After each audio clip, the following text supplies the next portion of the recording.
পুরীর জগন্নাথ উৎসবকে কেন্দ্র করে সারা রাজ্য জুড়ে চলল রথযাত্রা উৎসব, এবং এই রথযাত্রা উৎসবের অন্যরকম মাত্রা দেখা গেল 10 নম্বর ওয়ার্ডে। 10 নম্বর ওয়ার্ডের সমাজসেবী খোকন দাসের উদ্যোগে বিরাট রথযাত্রা উৎসবের আয়োজন করা হয়। প্রতি বছরই এই উৎসব পালন করেন খোকন দাস।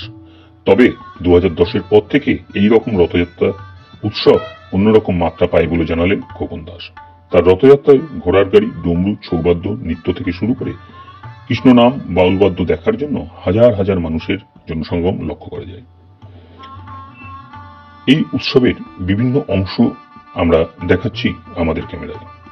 দেখতে থাকুন খোকন দাসের রথযাত্রা উৎসব 2024-এর কিরকম।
এই উৎসব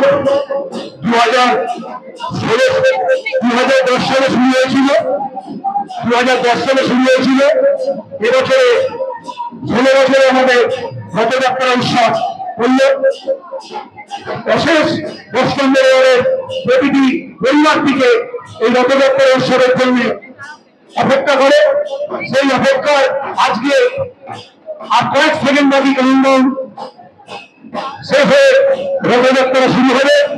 জগন্নাথ মহাপ্রভু নিজের বাসভবন থেকে বেরিয়ে 10 নম্বর ওয়ার্ডে সারা ওয়ার্ডের মানুষকে আশীর্বাদ দিতে দিতে বেরোবে।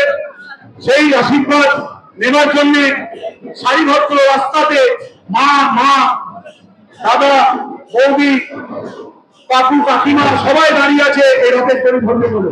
আজকে এই 16তম রথযাত্রা উৎসবে আমরা রথের তৈরি টানা শুরু করবো। আমরা সবাইকে বলছি জোরে বলো জয় জগন্নাথ জয় জগন্নাথ মহাপ্রভু জয় জগন্নাথ মহাপ্রভু জয় মাতা সুভদ্রা রানীর জয় মাতা সুভদ্রা রানীর জয় মাতা সুভদ্রা রানীর জয় বাবা বলভদ্র জয়